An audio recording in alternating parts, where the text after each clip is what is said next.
Imaginez un garçon de 12 ans, en pleurs, perché sur son vélo qu'il retrouve soudainement dérobé. La rage au ventre, il jure de corriger le voleur à coups de poing. Ce garçon ne le sait pas encore, mais ce simple incident va l'entraîner vers un destin hors du commun. Il deviendra champion du monde poids lourd, icône de la lutte pour les droits civiques et l'une des figures les plus charismatiques et controversées de l'histoire du sport. L'impossible n'est rien. Mohamed Ali. Mesdames et messieurs, bienvenue dans cette vidéo où nous allons explorer la vie palpitante de Mohamed Ali, le boxeur au verbe acéré, au courage inébranlable et à la personnalité qui a bouleversé non seulement la boxe, mais aussi toute la société américaine. Pour comprendre comment un jeune garçon de Louisville est devenu le symbole de toute une génération, il faut remonter à la source de son audace et de son indignation. L'enfance à Louisville. Mohamed Ali naît sous le nom de Cassius Marcellus Clay Jr. le 17 janvier 1942 à Louisville dans le Kentucky. À l'époque, l'Amérique est en pleine ségrégation raciale. Les Noirs vivent dans des quartiers séparés, fréquentent des écoles distinctes et subissent quotidiennement un racisme institutionnalisé. Issu d'une famille modeste, son père, Cassius Sr., est peintre d'enseigne et musicien occasionnel. Sa mère, Odessa, s'occupe du foyer. Son caractère explosif. Très tôt, le jeune Cassius montre une énergie débordante.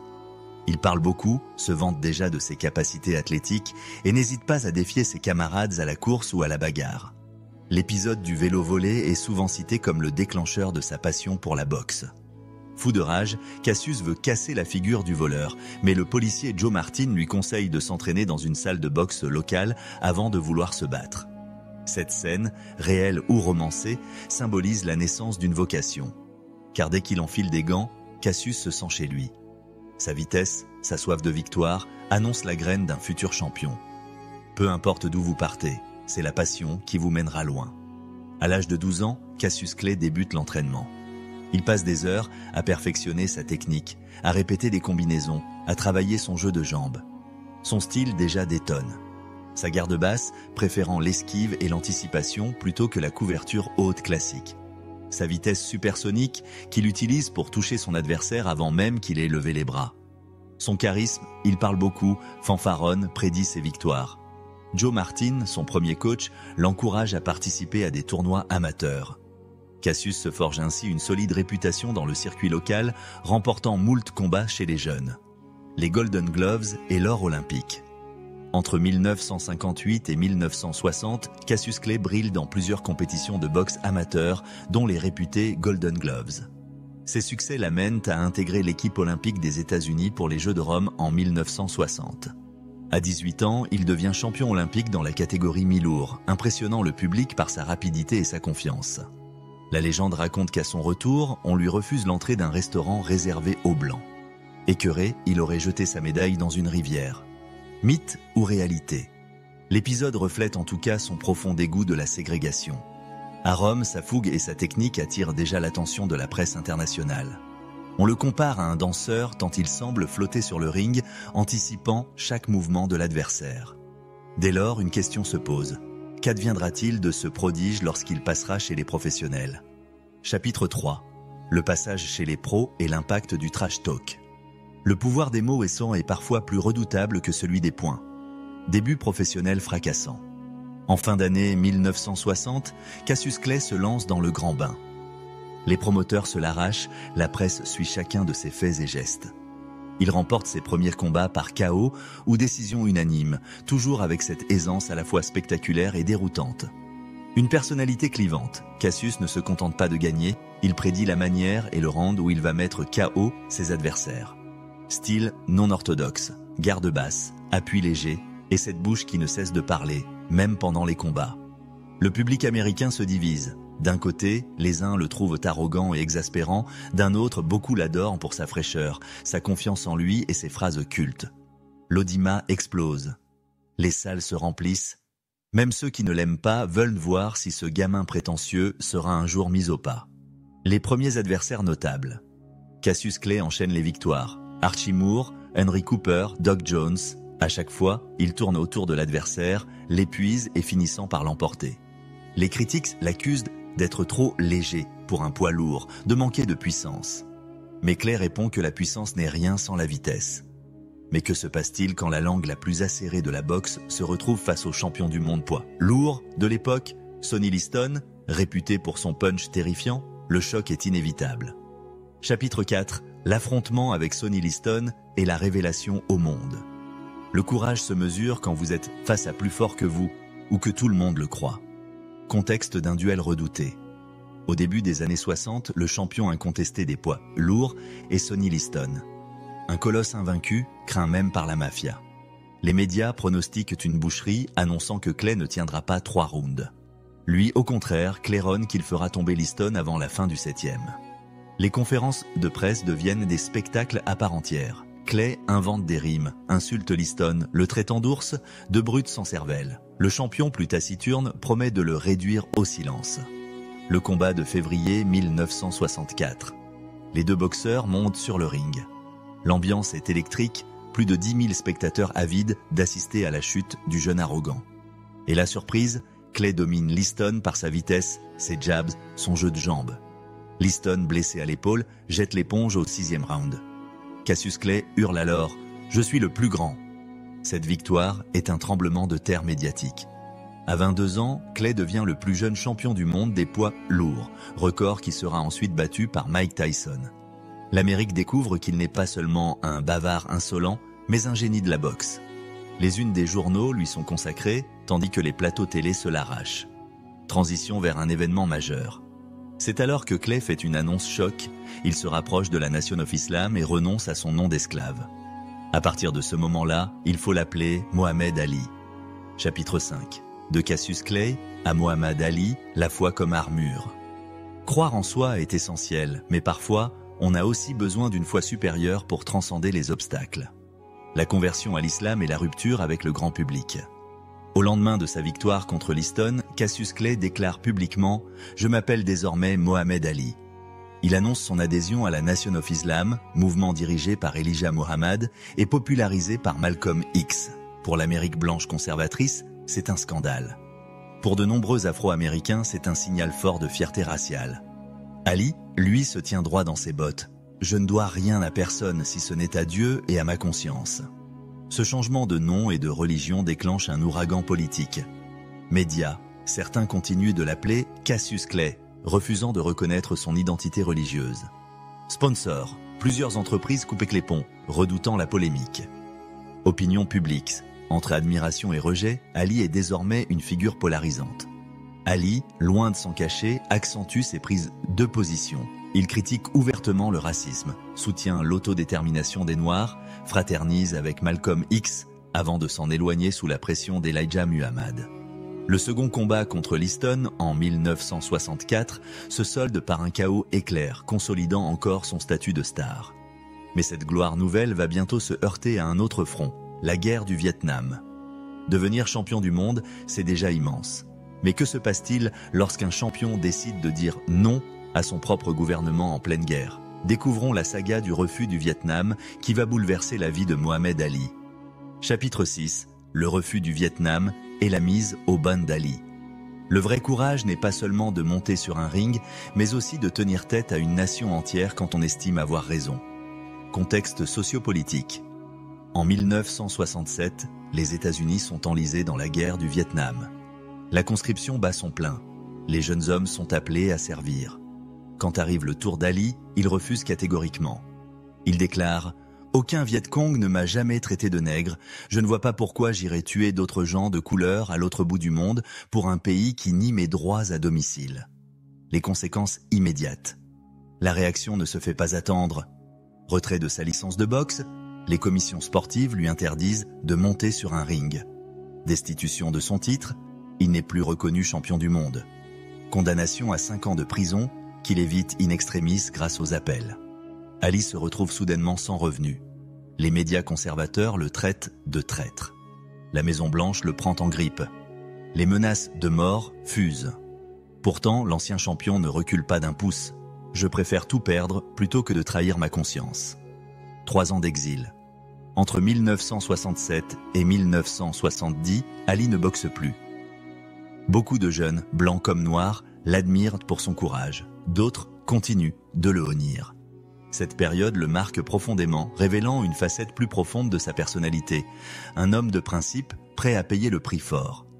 Mais peut-on priver indéfiniment le plus grand showman de la boxe de son art? Le destin va l'appeler à remonter sur le ring et à affronter un nouveau champion, Joe Frazier.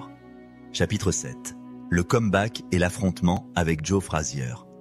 On ne mesure la grandeur d'un champion qu'à la force des adversaires qui se dressent face à lui. Retour sur le ring. En 1970, la Cour suprême casse la condamnation d'Ali. Il peut enfin reprendre les combats. Son retour est l'événement sportif de l'année. Il affronte rapidement Jerry Quarry, puis Oscar Bonavena. Mais c'est un nom qui domine désormais la catégorie des poids lourds. Joe Frazier, un cogneur redoutable au crochet gauche destructeur. The Fight of the Century, Ali vs Frazier. Le 8 mars 1971, au Madison Square Garden, se tient le combat du siècle.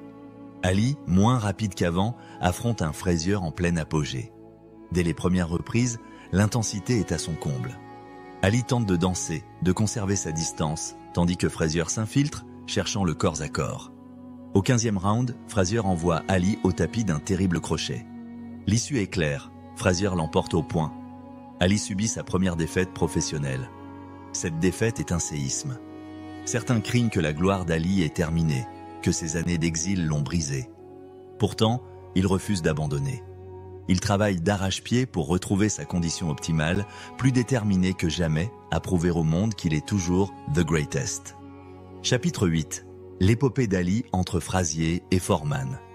Parfois, les héros sont ceux qui tombent, puis se relèvent encore et encore jusqu'à écrire une légende plus grande qu'eux. Ali Frazier 2 et 3. Après des victoires successives contre d'autres boxeurs, Ali obtient une revanche contre Frazier en 1974. Cette fois-ci, il gagne au point, dans un combat moins légendaire mais déjà intense. Le rubber match, troisième à l'affrontement, aura lieu en 1975 à Manille, aux Philippines. Surnommé le Three-Line Manila, ce duel repousse les limites de l'endurance et de la souffrance.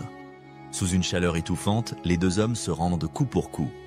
Frazier jette l'éponge avant le dernier round, Ali, littéralement au bord de l'évanouissement, est déclaré vainqueur. Il dira plus tard « C'est le plus proche de la mort que j'ai jamais été ». L'ascension de George Foreman.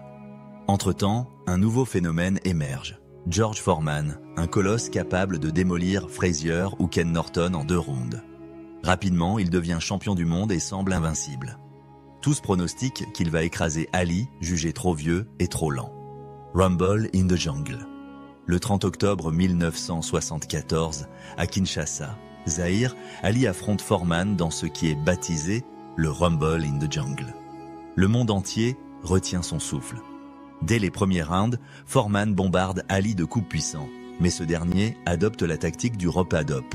Il s'appuie sur les cordes, protège son visage, encaisse sur les bras, laissant Foreman se fatiguer. Au 8e round, Ali contre-attaque soudain et Foreman s'écroule. KO. Ali redevient champion du monde au grand étonnement général. L'euphorie en Afrique est indescriptible. La légende d'Ali s'écrit en lettres d'or. Lui, rayonnant, déclare « Je suis rentré dans le lion, je l'ai cloué au sol, je suis le plus grand ». Mais chaque champion a son déclin. Comment Ali a-t-il fait face à la dégradation de son corps et à la maladie qui finira par l'affaiblir? Chapitre 9. Le déclin sportif, les combats de trop et l'ombre de la maladie. La boxe est un sport impitoyable. Elle fait briller la jeunesse, puis la confronte à ses propres limites. Des combats qui laissent des traces. Au milieu des années 70, Ali est déjà entré dans la légende. Il multiplie les défenses de titres, mais son corps s'épuise. Son style, basé sur la vitesse, ne pardonne plus, il reçoit plus de coups que par le passé. Les médecins s'inquiètent, notant des troubles de l'élocution. Pourtant, Ali continue. Il veut prouver qu'il peut encore vaincre n'importe qui. En 1978, il perd contre Leon Spinks, avant de reprendre sa ceinture quelques mois plus tard, devenant le premier triple champion du monde des lourds. Les retours ratés et la maladie de Parkinson. En 1979, Ali annonce sa retraite, mais revient en 1980 pour affronter Larry Holmes, un ancien sparring partner qui le domine sans pitié. Ali est arrêté par son coin. 1 an plus tard, il affronte Trevor Berbick, mais perd encore. Physiquement, il n'est plus que l'ombre de lui-même. Les premiers signes de la maladie de Parkinson se manifestent, tremblements, difficulté à parler. Un diagnostic officiel s'est posé peu après, révélant un déclin irréversible de ses facultés motrices. Chapitre 10. L'héritage d'Ali, au-delà du ring. Figure de la lutte pour les droits civiques. Ali n'était pas qu'un boxeur. Il a symbolisé la fierté noire dans une Amérique ségrégationniste, osant défier l'armée américaine et perdant tout pour ses convictions. Son influence politique et sociale a dépassé le cadre sportif, inspirant des leaders et des militants dans le monde entier. Activités humanitaires et diplomatie. Malgré la maladie, Ali s'est resté actif en coulisses, voyages diplomatiques, campagnes de bienfaisance, aide aux enfants défavorisés. Lors des Jeux Olympiques d'Atlanta en 1996, il allume la flamme olympique, tremblant mais digne, ému jusqu'aux larmes. Un style unique et un art de la communication. Sur le plan purement sportif, Ali a redéfini la boxe poids lourd, privilégiant la vitesse et l'intelligence tactique. Sur le plan médiatique, il a inventé le trash talk moderne, exaltant ou exaspérant le public, mais captivant toujours son audience. Son sens de la punchline a marqué la pop culture. Mais que pouvons-nous réellement apprendre d'Ali au-delà de sa gloire et de ses controverses? Comment appliquer ces principes à nos propres vies, nos projets, nos rêves? Chapitre 11. Les clés du succès à la manière de Mohamed Ali. Il ne suffit pas d'admirer les légendes, il faut en extraire des leçons pour mieux avancer soi-même. Croire en ses rêves, envers et contre tout. Ali clamait être le plus grand, avant même de l'avoir prouvé. La confiance en soi agit comme un catalyseur d'énergie et de réussite. Conseil pratique. Définissez un objectif audacieux. Répétez-le, visualisez-le et agissez chaque jour pour le concrétiser. Travaillez plus dur que les autres. Derrière l'arrogance médiatique, Ali s'entraînait avec une rigueur extrême, courant à l'aube, répétant inlassablement ses gestes. Conseil pratique. Planifiez vos séances d'entraînement ou de travail, tenez un journal de progression et fixez-vous des paliers. Être prêt à payer le prix de ses convictions. Ali a tout sacrifié, titres, revenus, réputation, pour refuser la guerre du Vietnam. Il illustre la force d'une cohérence totale avec ses valeurs. Conseil pratique. Clarifiez vos principes fondamentaux. Qu'êtes-vous prêt à perdre pour être en accord avec vous-même? Se relever après chaque échec. Défaite contre Frazier, Norton. Ali a su rebondir, adapter son style et revenir au sommet. Conseil pratique. Après un revers, prenez le temps d'analyser vos erreurs, rectifiez le tir et repartez au combat. Innovez et surprendre. Garde basse, jeu de jambes, rope-a-dope. Ali sortait constamment du cadre classique. Conseil pratique. Dans vos projets, osez tenter des stratégies nouvelles, quitte à bousculer les habitudes. Restez humain. Malgré ses fanfaronnades, Ali savait aussi faire preuve d'humilité, notamment dans la défaite, et était généreuse en coulisses. Conseil pratique. N'oubliez jamais que le succès est éphémère, et que l'essentiel réside dans vos relations humaines. Conclusion. Chaque grand champion laisse derrière lui une flamme, prête à enflammer les ambitions de ceux qui osent croire. Nous venons de parcourir la vie tumultueuse et passionnante de Mohamed Ali. Ses débuts modestes à Louisville, sa gloire sur le ring, son refus de la guerre, ses combats mythiques contre Frazier et Foreman, sa traversée du désert, sa renaissance et enfin son déclin physique, atténué par une aura internationale. Au-delà d'une simple icône du sport, il fut un tribun, un activiste, un philosophe du quotidien qui a osé s'élever contre l'injustice au péril de sa carrière. Appel à l'action subtile et efficace. Si cette vidéo vous a plu, n'hésitez pas à laisser un j'aime et à partager votre point de vue en commentaire. Quel aspect de la vie d'Ali vous a le plus impressionné? Abonnez-vous pour ne pas rater nos prochains contenus où nous explorons les parcours de personnalités hors du commun pour vous inspirer et vous aider à vous dépasser. Souvenez-vous de cette phrase, l'impossible est temporaire, l'impossible n'est rien. Ali nous rappelle que nos limites sont souvent le reflet de notre propre perception. Et si vous commenciez vous aussi à redéfinir vos frontières, à oser plus grand, à croire un peu plus en vous-même et en vos idéaux, le futur vous appartient. Il ne tient qu'à vous de le façonner à votre image, avec la détermination d'un champion et la foi de celui qui se sait porteur d'une mission plus vaste que lui. Merci à vous d'avoir suivi ce long voyage dans la vie extraordinaire de Mohamed Ali. Puissiez-vous en ressortir motivé, inspiré et prêt à conquérir vos propres sommets.